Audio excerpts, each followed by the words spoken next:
Camera on right quick. Yeah. Christine, could you do your prayer at the end? Can I do what? Your prayer at the end. The forgiveness prayer? So hover near there, Yeah. and then Okay. Bye. Thank you. Bye. Enjoy your stay. Good evening, everybody. Welcome to Community Book Center's event this evening. We're so honored to be hosting a long-awaited discussion with the Afrominimalist herself, Christine Platt. And joining us this evening is Lisa Fry.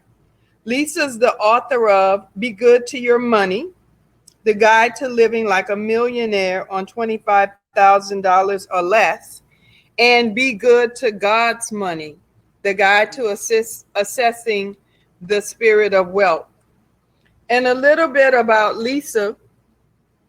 Lisa is a best-selling author, successful businesswoman, award-winning publisher, radio personality, and financial expert. Lisa has been featured in the Essence Music Festival, Good Morning Baton Rouge, ABC, CBS, NBC, BET, and all of the major networks. And she has also been a featured guest on Sunday Journal, which formerly added. sorry. Because we were saying.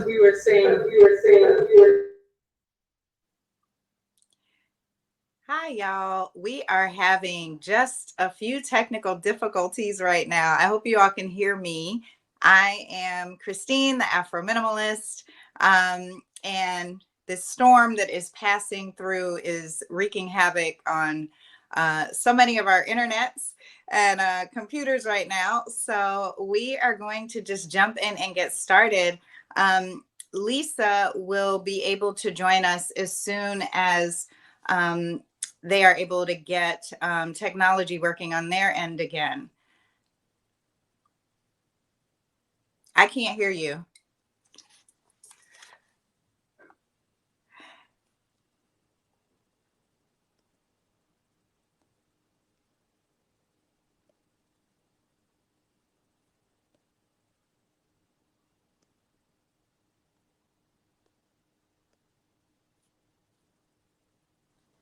Okay, I think I'm back now.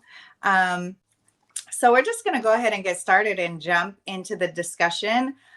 Community Book Center, whenever you want to pop back in, feel free to do so. I will be here. Welcome, everyone. I'm actually really glad that this is a smaller group tonight, and hopefully we'll be able to have some meaningful discussion towards the end of the evening. I am Christine Platt, author of the Afro-Minimalist Guide to Living with Less, and I am happy to be with you all this evening. This book is really important to me for so many reasons. Number one, because I think so many more people should be considering living, if not a minimalist lifestyle, at least a lifestyle with less. But there's so many challenges with how minimalism is presented in mainstream media, and in particular for marginalized communities. So it's really important for me to write a book that not only offered a bit of holistic guidance and advice, but also to address marginalized communities, in particular African American communities. And so one of the things that is very different about this book than other minimalist books is that instead of just sort of like, let's just start decluttering, the first thing I encourage people to understand is why they have more than they need.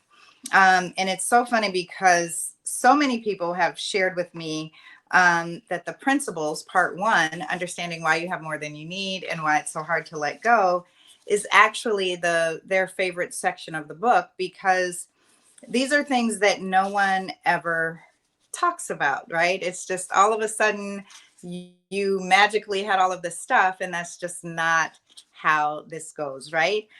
If you have the book, you can follow along with me. I am starting in part 1, why you have more than you need. And one of the key areas that I have found is that it starts in our childhood. And I discovered this when I was going through my own decluttering process and realized that I had so many things in my closet that still had the tags on them. There were a lot of red clearance tags. And I just was like, where is this coming from? Like, there has to be more to this than me just wanting to find a bargain all the time. And I sat down and did just a process of self-discovery, which is what I'm encouraging and guiding other people to do in this book. And what I realized is my addiction, my former addiction to shopping, started because me and my mom used to go shopping all the time on the weekends. Well, at least in my mind, we were shopping. We were not balling out of control like that. And so really we were just at the mall. But it had become a ritual for us. And also just, I began to associate being in the mall, shopping with leisure, having a good time, relaxing. And those are habits that I carried with me into adulthood.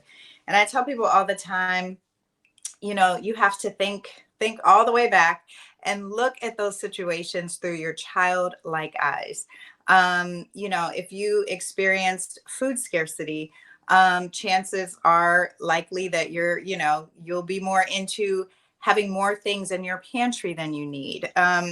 If you had some circumstances in childhood that, caused you to grow up with a lack of fill in the blank, chances are that is the area that you are more likely to have more than you need as an adult. And it's a really, I find it to be a really helpful process, but I know it can be difficult for some people depending on what their childhood circumstances were like.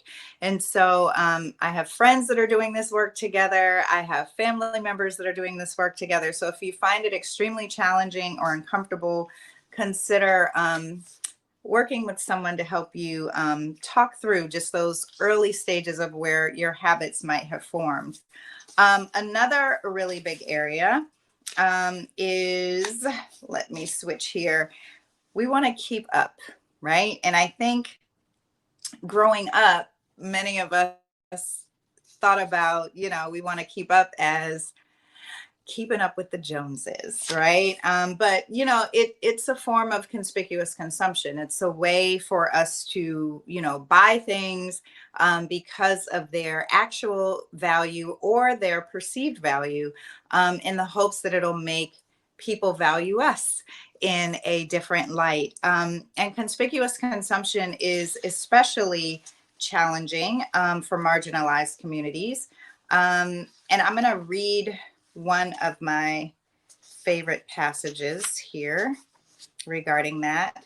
And this is a For the Culture call out.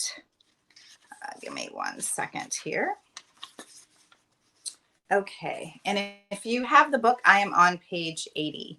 And this For the Culture call out reads, "Ownership is an especially complicated matter for people of the African diaspora. From our ancestors being stolen and once owned as property, to our need to have things so that we feel in control of something in our lives, Black people have a different, deeper relationship with our belongings. Additionally, our communities are still grappling with generational implications and inequities resulting from slavery, Jim Crow, redlining, and other state-sanctioned limitations on ownership. Without a doubt, our familial and collective histories continue to influence why we are so attached to our things. Black people and other marginalized groups must understand the powerful connection between the psychology of ownership and the false sense of security it often provides.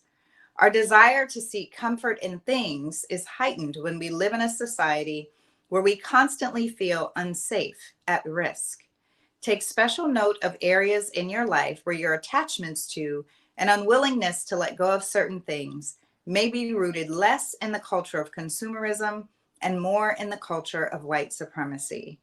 Although making such acknowledgments can be difficult and even painful, this work is necessary, not only for your minimalist practice, but also for your survival and that of our communities.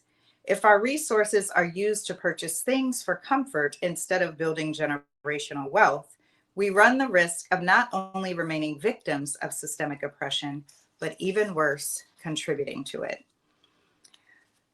When we talk about, and I hate that I sighed like that, but the statistics are just so staggering that it's very hard for me to not talk about conspicuous consumption and directly to the Black community, because this is an area where we really have a lot of challenges.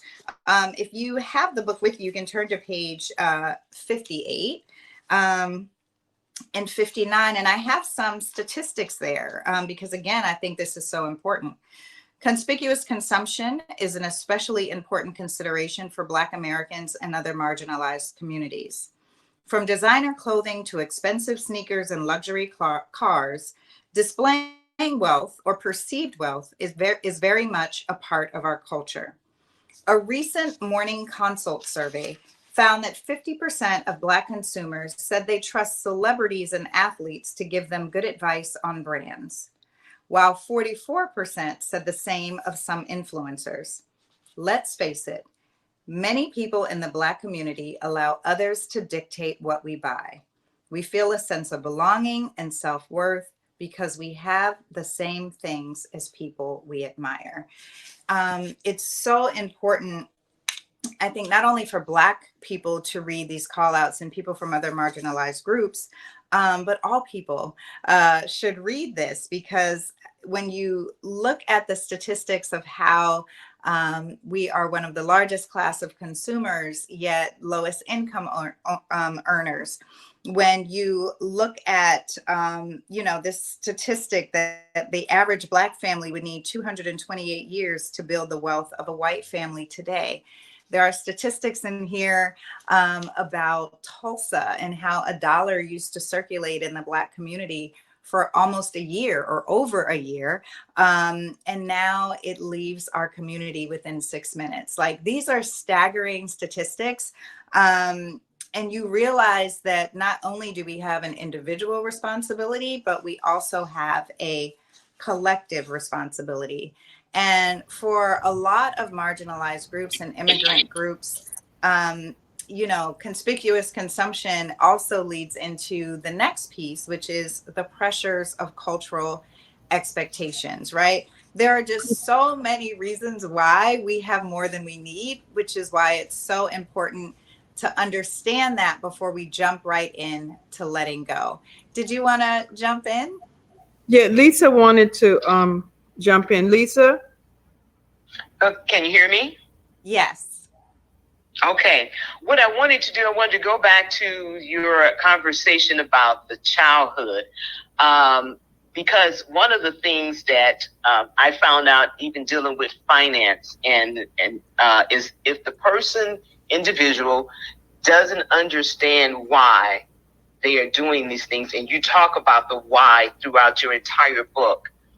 If they don't understand the why, they will continue to repeat their habits. And the same thing, they can go in and clean out their house or clean out the closet.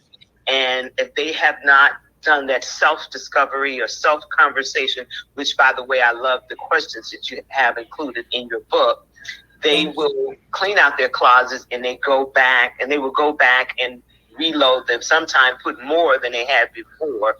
So if you could, I know you talked about going shopping with your mother. Do you have any other stories or experience with someone else that had the problem with the childhood thing and shopping? Yeah, I mean, I have so many stories because people tell me all their stories. I mean, I've heard a lot of food insecurity stories where people will say, like, I know that I have more food in my pantry than I need, but it just makes me feel good when I look in there and see it's stocked, right? And then there's that question, why? Well, I don't know, it just makes me feel good. But why? When did you start feeling good about this? Well, when I was able to get my first job and buy the food that I wanted, as opposed to always wondering if there would be, like, you have to get to the root cause. And I love that you tied it in with finance because it's the same thing. And I remember when I first started to like try and get a handle on my finances, received very similar advice. You know, why don't you trust yourself with this abundance? Why don't you trust yourself with this, right? And you'll hear stories of people, they'll say, and it could be anything from, you know, I got my first paycheck and I blew it, and you know, my entire family came down on me and made me feel terrible, and I promised myself I would never do X, Y, and Z again. I remember reading a story about a young man who wanted his wife to handle all the finances, and you know, it was only in counseling that they discovered it went all the way back to his childhood. He was given some cash to go get bread for his family. They were having a big gathering at their house, and somewhere along the way to the store, he lost the money and there was no bread. And just that feeling of dread and that feeling of I'm not responsible enough carried with him into adulthood, right? And so it's so, so important to understand the why. And all of our whys are different. Some of them may be similar, right? But like, and you may have more than one why. For me, it was, you know, shopping with my mother was the main why. But, you know, there was definitely some conspicuous consumption in there, given my job. You know, there was definitely some mindless consumption, especially when things are challenging or we're in heightened, you know, racial strife, right? Like you're just, these are triggers, and it's important that you know what they are and why they are, so that when they occur the next time, you will be prepared. You know, it's not that I did this work and, you know, now when I go in stores, I can just walk by a sales rack and everything is fine. It is, you know, I have to tell myself, Christine, it's not a deal if you don't need it. Or I have to say, Christine, what is the why behind the buy? Right? Like you have to have mantras and do a lot of self-talk because the temptations are going to continue, you know? Right. And when I was reading that, can you still hear me? Yes. Okay, I just want to double check. Okay, when I was reading that, because you have the 4 common threads of why, and I had the same self-discovery in my 20s. And what I realized, and going back to the finance part of it, was that I had $100,000 in debt and 15 maxed out credit cards. So I thought I was, you know, doing something. And until the dominoes fell. And part of my self-discovery was that I was buying stuff to try and stuff a hole in my heart, which came from my childhood with my mother dying, who was like, you know, like your mother was my best friend. And I didn't understand when I bought the stuff that I stuffed it in, it went to the other side, it fell. So I bought some more stuff to put in the heart. So it wasn't until I realized that I had to mend my heart that I was able to do the chopping of my finances and getting it together. So, you know, that is so true about the childhood thing. It goes way back to that. Yeah. And the second thread that you have here, we want to keep up. And of course, we know that common phrase of keeping up with the Joneses. Yep. And that is a huge thing with us as African Americans too. Could you speak on that?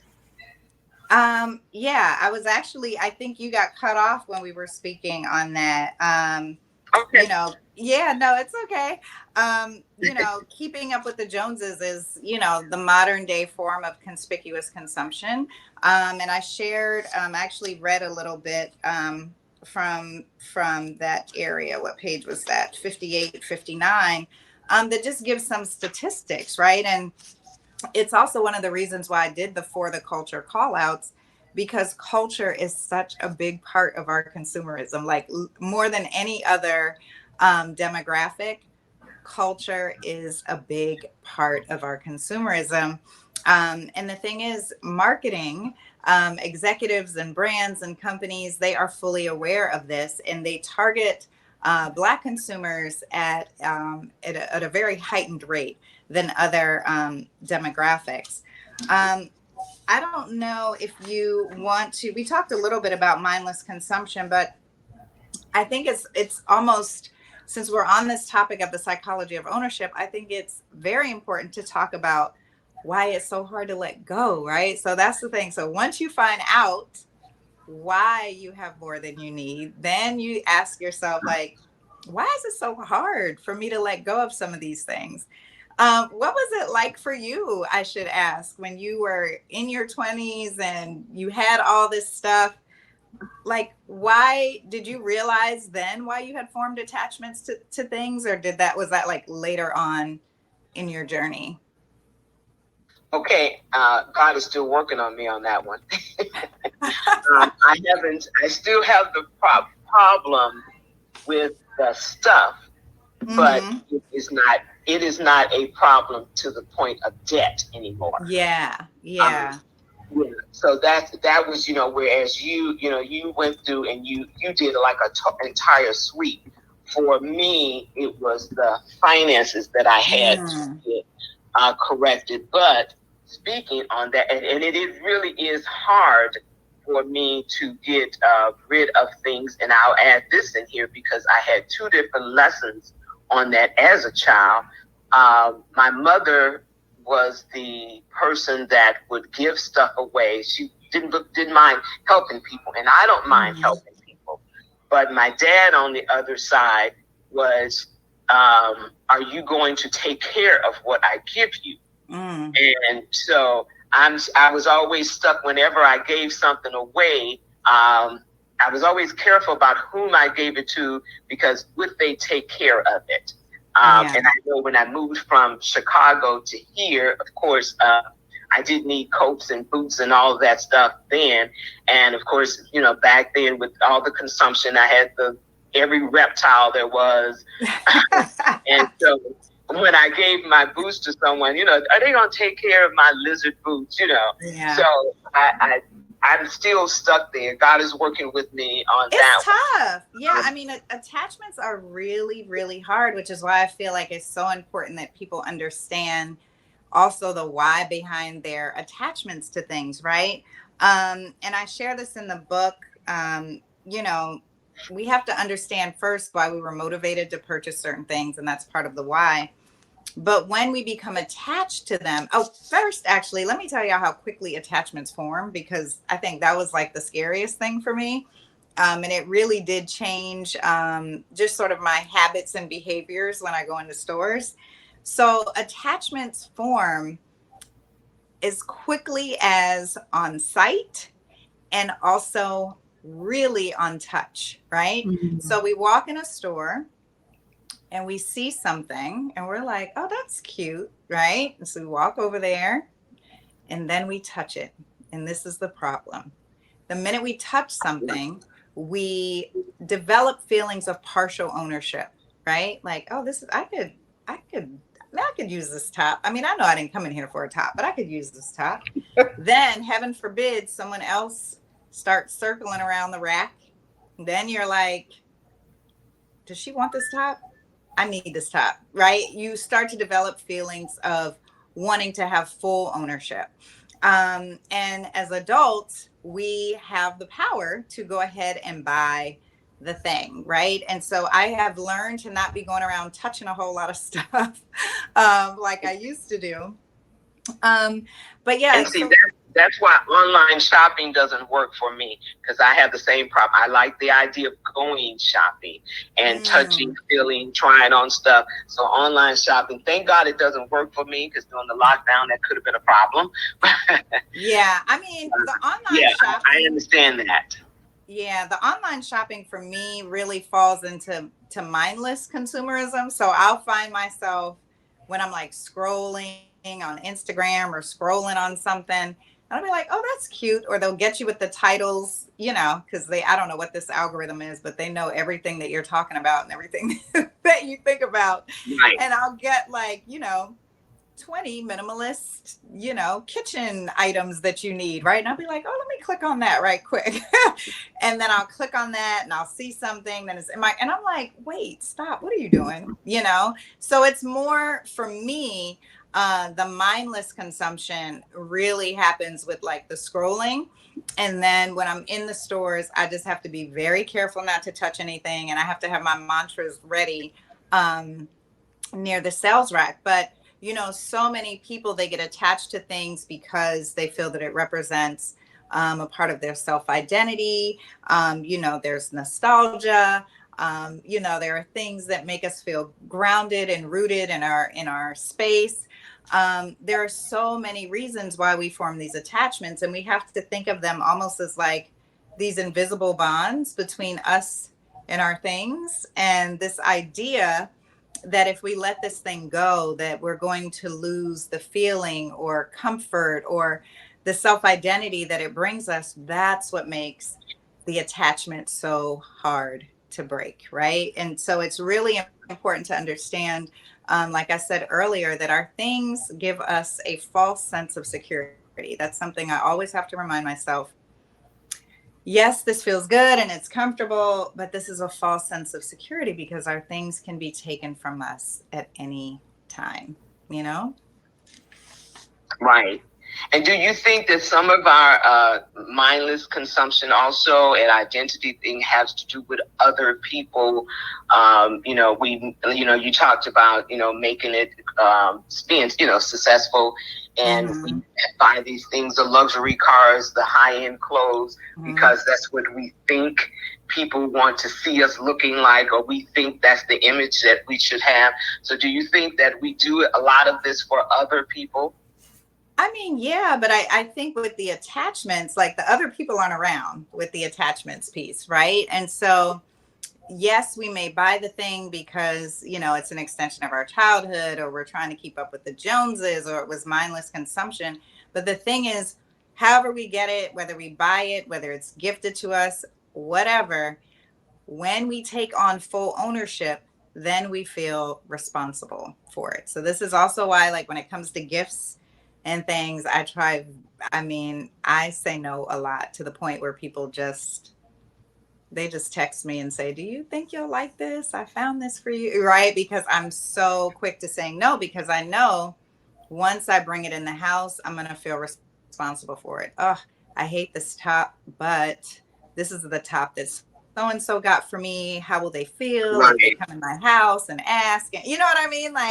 And so all of those things collectively have us accumulating so much more than we need. And I don't know if you came across that statistic in the book, but the average American household, and this is two adults and one child, the average American household has over 300,000 items.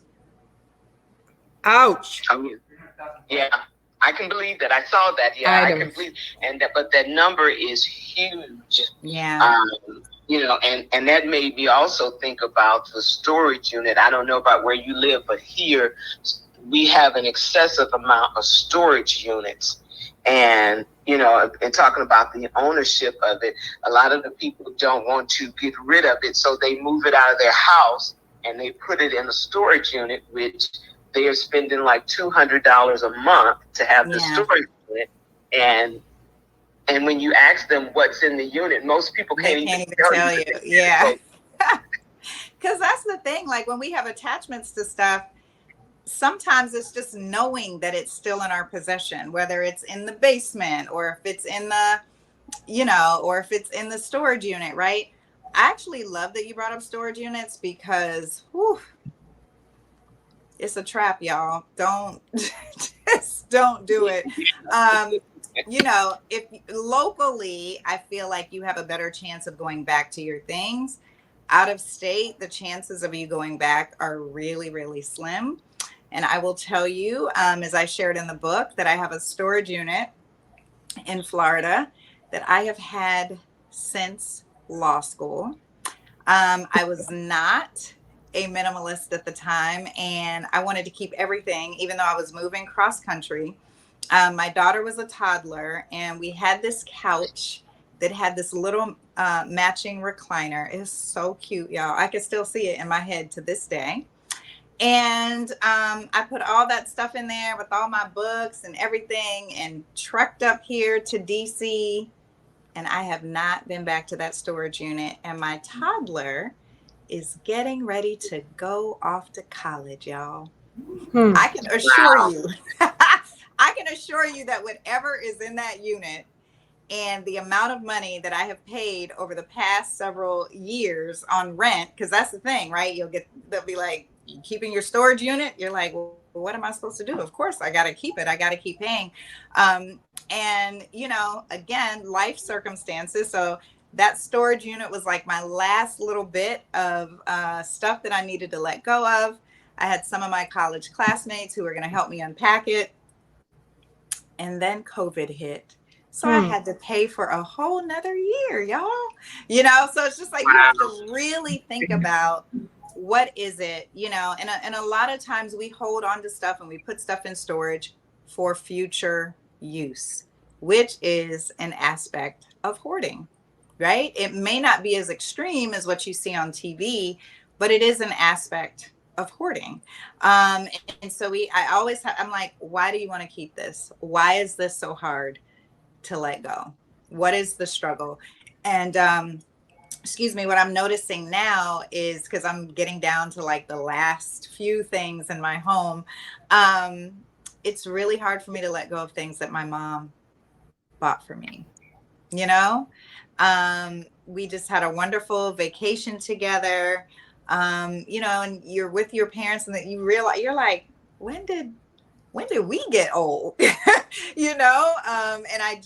it's just really hard for me to let go of things that she bought for me, even things that I don't need, use, or no longer love. And so I have found gifting them to friends and other family members has been helpful, because at least I know it's going to a loving home and someone else who will care for it. But this is a big part of what's called inherited clutter, right? And so I like to make as much effort as I can to make sure that I don't leave my daughter with inherited clutter, right? So I have to say, Christine, yes, mommy gave this to you, but you no longer need, use, and love it. And are you going to really leave this for Nala to have to decide on? You know what I mean? Like, wow, my grandma, this is my grandma, and then my mom, you know what I mean? Like, and then it becomes this piece of inherited clutter. My mom probably doesn't even remember that she bought it for me. I'm not needing it or using it, right? My family members and I, we were having the same conversation about how the younger generation, these things that we are holding on to, they have no value in them. They don't really care. And the conversation started because I have a quilt that the last quilt that was made in my family, and it was 3 generations. It was my grandmother, my mother, and myself. And I'm holding on to it, but of course to my son, it means little to nothing. So I understand, we were talking about the things that we were holding on to because it meant a lot to us, but to the next generation, it means very little to nothing. Yeah. And then once, a loved one passes, then it's really hard to let it go. Right. Which is why I'm like, I have to make sure that my daughter does not inherit things that I'm struggling to let go of, because then it's, for me, it's, oh, my mommy. And then it's going to be, oh, her mom, my mommy. And so I really want people to think about their attachments, why they're holding on to certain things. When it comes to future use, I'm not a big fan of future use, right? Like, if you don't need it right now, chances are you're not going to need it or use it in the future. And there are different ways to work through that. Of course, this is me 5 years later. But very early on, one of the things that I did was I would put clothespins on things that I thought I was like, I'm going to say, I ain't donating that. That is so cute. I'm gonna wear it. And you look up, that clothespin has been on there. And I have Right. to So say, let you're it still go. looking at it. Right. Right. Yeah. Now, Another. one of the things that I honestly have to say that because I'm down, turning the corner to retirement, and I was really fascinated with your capsule wardrobe concept Mhm. because having worked from home this past year and still working from home, I realized that all this stuff that I Yeah. have, I won't need in retirement. So if you could talk about that, because I really love that concept, and I'm gonna be Sure. honest with you, that's what I'm going to start working on like now. Yeah, sure. So one thing, another thing I want to add before I go to the capsule wardrobe, the clothespin Okay. trick works. The other thing that can work for folks is that, because I just want to give some options for people who are struggling with future use and whether or not they're going to need something. The other option is to put the things that you think you might need in a box or a bin, and you seal it. You don't put no wording on it. This is my favorite, none of that. And then if you don't find yourself needing to go into that box in, let's say, 3 months, then you donate it sealed, right? So there are ways that because in our minds, we will convince ourselves, no, I will use that. I will put it in a box and see if you actually end up using it. Now, capsule wardrobes. Whew, this is my favorite. Oh, sorry. Yes. Well, before we go any further, I just wanted to add to what Lisa was saying also about in what you mentioned in your book, which is the Afro-Minimalist Guide to Living with Less, which Yes. is available at Community Book Center. And everything that Christine is talking about and more is here. And trust me, you need this in your life. Thank you. The part you were talking about, the China cabinet, Uh, you know how you have the special China cabinet, China that yes. you never use.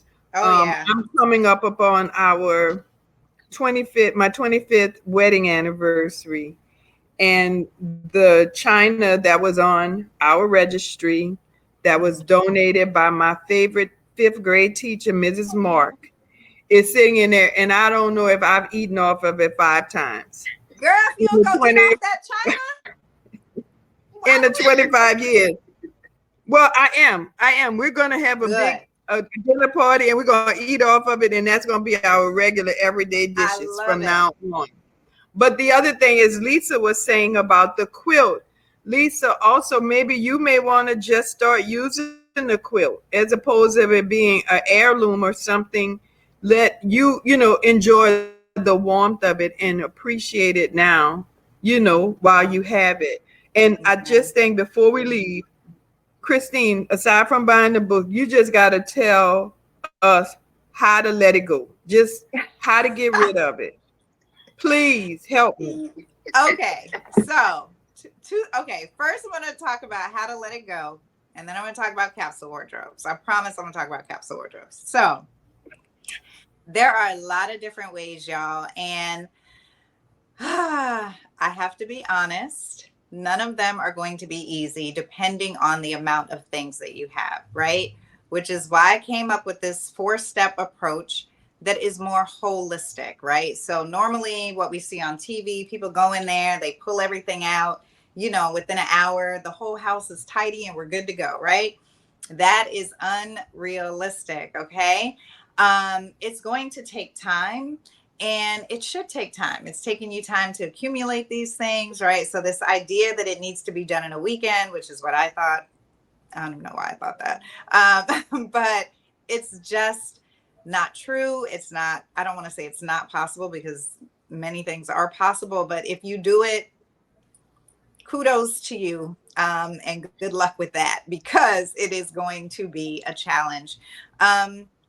One way that I think is a really simple way to start is what I call the one thing, one day, 1 year challenge. And that is where you commit to let go of one thing, at a minimum, one thing a day for a year.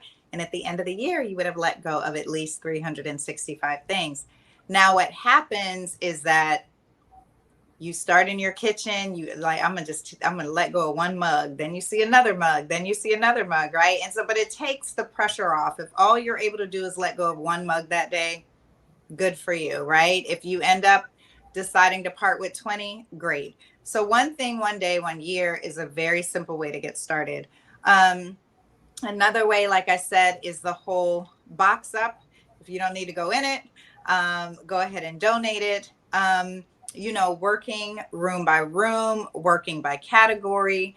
If you can have a friend help you, that is always very useful.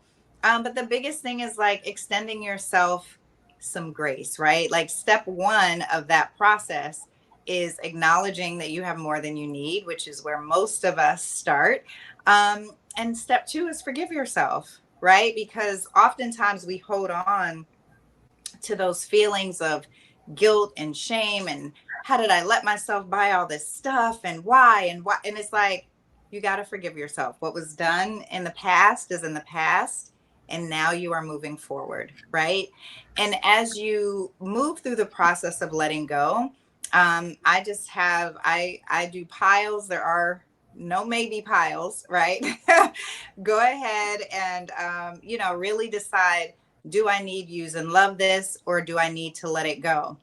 If you find yourself sort of struggling with an item for longer than necessary, that attachment is so strong that it's really hard for you to sort of like decide which pile it needs to go in, just set it aside. It's not a maybe. You're just setting it aside until a time when you're ready to confront and work through that attachment and either let it go or decide if you need, use, and love it. Usually if you're grappling like that, you need to go on ahead and let it go. But I understand it's a process. So work through the process in your own way. And then lastly, with the items that you're letting go, understanding how important it is to pay it forward. And I think all of us on here spoke about that tonight, making sure that these things go to people who will love them, who will use them, who actually need them. Paying it forward with your donations is also a part of being a mindful, intentional consumer, to make sure that they don't end up in landfills or overburdening an organization that can't use them. When it comes to, I'm going to jump into capsule wardrobe because I know we're short on time. Because my closet was my biggest sort of challenge when it came to my overconsumption, it took me a long time to whittle down. And I remember when I did whittle down, it still felt like I had so much stuff. For those of you that have not read the book, I essentially had every closet in our marital home, as well as dressers and drawers and bins and baskets. And I had stuff everywhere. It was organized chaos, which is why I had to pull everything out of their hiding places to acknowledge just how much of an overconsumer I was. And so I remember my closet still feeling like, I was like, this is still a lot of stuff. And I came across Project 333, which is a fashion challenge that challenges you to wear the same 33 items for 3 months. Now, this does not include undergarments and workout gear and stuff like that. Like, this is like your work attire, what you're, wearing out, that sort of thing. And I remember I was like, oh, I can do that. And I was not really able to whittle down to 33 that first time. But it showed me just how I'm like, I wear the same few things. So a lot of times people say like, oh my gosh, I can't have a capsule wardrobe. Chances are you already have a capsule wardrobe. It's just hidden in between all the stuff that you already have, because we tend to gravitate to the same pair of jeans, to the same silhouette of dress, to the same, you know what I mean? Like we have a natural sort of authentic style, but we can't really see it until we have more things out the way. And so that's how I discovered I'm like, wow, I really don't like pairing tops and bottoms. Why do I have all these tops and bottoms? Now I only have a few, and I prefer to wear more dresses and jumpsuits. They're just easy and convenient and comfortable. But I really encourage people to try having a capsule wardrobe. If you can't get it down to 33, maybe start with 50, right? But start to get a sense of what are those pieces that are most important to you and that you love. And like I said, you probably already have a capsule wardrobe. You just can't even see it. Right, because it's hidden in all this other stuff. So, Yeah. but I just have one more question before we get to the end. Yes. And I've had people that told me, that I guided to becoming debt free, and they, being excited about it, they told other people, so they lost friends. How did your friends react, especially the ones in corporate America? How did they react to your lifestyle change? This is what I think is so funny. I'm so glad you asked that question. So often we think people care more than they do, right? Right. The people who love you, who want the best for you, they're going to support whatever, healthy lifestyle that you choose. I think initially my friends were like, a minimalist, you girl, please, like I think there was some doubt there. But then when they saw like this was a lifestyle that I was really pursuing, I mean, I got nothing but encouragement and support. And like I said, people being more mindful with what they gift, more mindful with even some of the trips and things that we did, because there was a time when going to the mall on the weekend was girl time, right? Girl, we're gonna go shopping and we're gonna get a bite to eat after, right? And so like your loved ones and your circle, your village, they will meet you where you are and they will support you. If you lose a friend over this lifestyle, then I hate to tell you that friendship was just not it wasn't that solid to begin with. Right.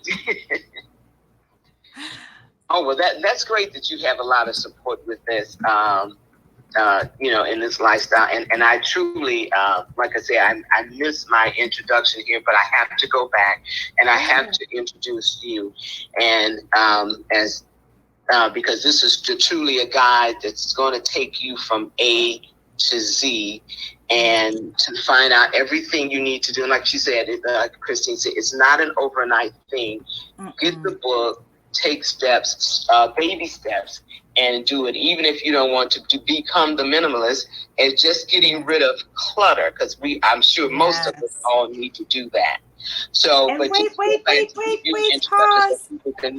Wait, Lisa, hold on. Lisa, hold on. Great. Okay. I love that you said that, even if you don't want to be a minimalist. And I love that you say that, because that word evokes a certain image and scarcity and lack for people. And so if that, like when you hear minimalist, if you're like, oh, I can't do that, change and reframe that narrative, right? I am not going to be a minimalist, but I am going to commit to living with less. I am not going to be a minimalist, but I am going to be a more mindful, intentional consumer, right? So don't be so focused on the word minimalist or becoming a minimalist or minimalism. This is really a lifestyle that is centered on you just having the things that you need, use, and love. And I will tell you, I have friends that would be considered minimalists that live this lifestyle. And I also have friends that would be considered maximalist, right? But everything they have are things that they need, use, and love. And so I'm really glad that you said that, because sometimes we have to reframe our thinking around certain words that evoke certain images and emotions. Right, because a lot of times people think, like you say, with the minimalist society, that it's one pair of jeans and 3 flannel shirts. Mm-hmm. And, it's not that. It's just, being good to yourself. And like you said, living intentional of what's important to you. Yes, absolutely. So going back to to give you an introduction, I was in and out, so I don't think it was done. But just going back to what I have in case it was done. I love the title of her being a modern day Renaissance woman. I love that. Thank you. From serving as an advocate for policy reform to using the power of storytelling as a tool for social change. Christine's work reflects her practice of living with intentions. She holds a BA in Africana Studies, MA in African American Studies, and a JD in General Law. Christine has written more than 24 literary works for people of all ages. When she's not writing, Christine spends her time narrating the Afrominimalist on her journey to minimalism on the Afrominimalist.com. Yes. And can you just give us a quick, just because I'm an educator, so just give me a quick story about your children's books. Oh, sure. Yeah. So I love to write culturally responsive literature. Obviously, as you can tell from this book and my home decor and everything else, the history and beauty of the African diaspora is very much my life's work. And I love writing stories for young people, window books for children who are curious about what the Black experience is like. And these books are mirror books for our children to see themselves represented in a positive light on the page. Every book that I write in the Anna and Andrew series is one of those series. And every book teaches a history lesson. I do believe that you can teach history in a honest way without leading with trauma. And so all of these stories are factual and historical, but they center on joy. I also write a couple of advanced early readers. They're called the Story of series. And so a couple of them, I think the last one I did for that series was Michelle Obama, which is a lot of fun. And then I am working on a new series called Frankie at 5. And I'm super excited about Frankie. She's a precarious 5-year-old who wants to be a journalist like her mom. And so she has her own news show called Frankie at 5. And she's going to report on, child news that is important, like missing teeth. But she's also going to report on things that are happening in her community, like the big protest. So my children's literature is very important to me. It's something that I'm never going to stop writing. I believe that young minds are like perfectly moldable pieces of clay. And the earlier that we can get our hands and the right information in those little minds, the better. And so, I can talk about children's literature all day. This is my first non-fiction for adults. No, I may have another run in me. We'll see. Okay. Well, like I say, I think it's really important for our children to have books that they can turn the pages and see characters that look like them. So definitely take an opportunity to check out her children's book. And to end our segment here before we go back to Community Bookstore, could you read your prayer that you have in Sure. Yes, that, I remember when I was writing this book and I came to that part of the chapter, and this is in, if you have the book, I think it's on page 113. This is my author copy. So the pages might be a little off, but, the process was so important for me because I didn't want people to just focus on letting go.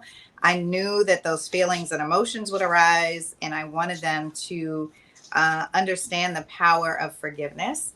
And my editor encouraged me to put an actual prayer in there. And this is the forgiveness prayer that I'm going to share with you all tonight. This is on page 119, if you have the book. As I commit to my journey to live with less, I acknowledge that I have more than I need and forgive myself for the choices that have led to my excess. I also forgive others who have knowingly or unknowingly contributed to my behaviors and spending habits, and I release any and all negativity that I may be harboring as a result of their influence. I have a right to experience everything that I am feeling. So I allow myself to acknowledge these feelings, but I refuse to let them hold me captive and bound to my past. As I continue to do the work to live with less, whenever I feel negative emotions, I will acknowledge them and then I will release them. And I will repeat this process as many times and as often as necessary because I am worthy of and capable of forgiveness. And with this extension of grace to myself and others comes the power to move forward in confidence with my decision to become a more mindful, intentional consumer. I commit to doing so not only for myself, but also for the people and community I love. Now I move forward with renewed purpose and gratitude for the gift of forgiveness. I say. Wow. Thank you so much. And it Thank has been such an you. honor. I wish we could have seen each other face to face, I but life know. happens. Thank you for making it work with all of the storm weather and challenges that you were having. I really appreciate you finding a way to make it work. And it was so lovely being in conversation with you tonight. Okay, and the same with you. Ladies and gentlemen, Christine Platt, the Afrominimalist Guide to Thank Living you. with Less. Thank you. And I think we need to go back to Community Bookstore. We're here. We're Okay. here. I just would like to take this opportunity to thank both of you all for such a lively and spirited discussion. Truly heartfelt. I'm all of that. I'm everything that was talked about. And the prayer especially is important, not only for me, but for all of us. Yeah. I will say, as we move into a new season, we're going into back to school, and we don't know what that's going to look like. And then after that, we move into the holiday season where we're spending excessive amounts of money buying things for people that, again, they don't want and don't need. And so I think that it's important that we consider our habits and take a couple of breaths or develop, as you said, our own mantras. You know, when you see something and you're attracted to it, at that point, just like stop, pause. That You know, pause is so important. yeah, that pause. And then if you have to put it in your head, whatever, I don't need it. Do I need it? Do I want it? Does she need it? Because a lot of times we get stuff not for us because I think this will be a nice one for Christine. And so I'm buying something for you that you don't need or want. Yeah. And to be able to do that, not only pause, but just stop. But I think that if we often say here, give a gift that you can open again and again. And I would recommend to everyone the Afro Minimalist Guide to Living with Less. Thank you. And I see you have a nice compact bookshelf with the most important books that are important. I see Cass up there. I got books all over this house. Yeah. But you got that together there. I need, use, and love them all. I will say that. Yes. So think about, instead of buying Auntie so-and-so a sweater or a piece of jewelry or whatever, and you know they have more than they need, think about getting this for them. Also, as we move beyond the holidays, then we're looking at how am I going to pay for all of this? What am I going to do? I want you to look and consider this. These are Lisa's books. Be good to your money. The Guide to Living Like a Millionaire on $25,000 or less.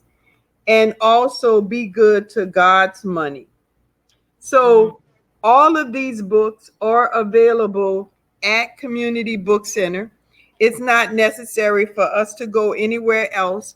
Again, as you said, Christine, outside of our community, Yep. you know, we're funding people in space, out of Mhm. space and everything. So we need to just support our own right here Mhm. on Earth. So we encourage you to contact us, get with us, get your copies of all of these books. I was also looking for your Harriet Tubman book, Uh, but it's like everybody's bought up all of the I books, all of know. your children's books. I So, don't even have a copy of that book anymore. I gave my copy to a teacher. well, you can get them at Community Book Center. I just want you all to know. So, Good. we've been getting quite a few comments on Facebook, Yeah, and I'm reading. we'd like to especially thank Brother Sergio Vasquez, who is our technologist, Mm-hmm. but he'll say that he's really a theologist. And I guess because of that, the divine grace is always with us, even in situations like this. So Mm-hmm. we encourage you to follow us on Crowdcast. Mm-hmm. This is a new platform for us. We're trying to put this along with Facebook so that we can reach more people. We have not really begun doing in-person events, as we know the variants are running rampant as well. And we have to really be careful and protect ourselves and the Mm-hmm. people we love in our community. So just be safe. Just be safe, people, because if we don't have our health, all of this stuff ain't gonna mean nothing. Yeah. Absolutely nothing. So again, we thank you for joining us. And again, get with us. We have the books. We have signed copies. We have signed copies. Thanks, Christine, for sharing those signed book plates with us. You're welcome.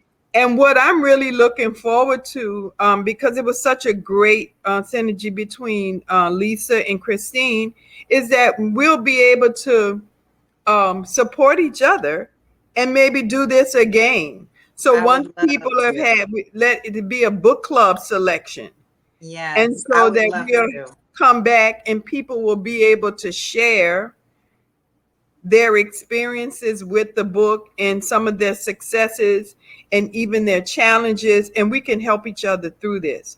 So thank you again for Thank joining you. us. And I think that's it, huh, Sergio? Mama Jenna, you good? Mama Jennifer Hey. say, hey, everybody. Thank you all so much. This was so wonderful. And I hope that I get a chance to come and visit you all soon and we can have these conversations in person. It's always wonderful to be in discussion like this, especially with my community. So thank you all. And I look forward to seeing you all again soon. Thank you. Bye, Bye. everybody. Bye, everyone. You don't have to go to those other people to get these books now. We got them here. You don't have to go to the A monster that's going out of space. Here we go. Afrominimalist Guide to Living with Less. We're here at Community Book Center.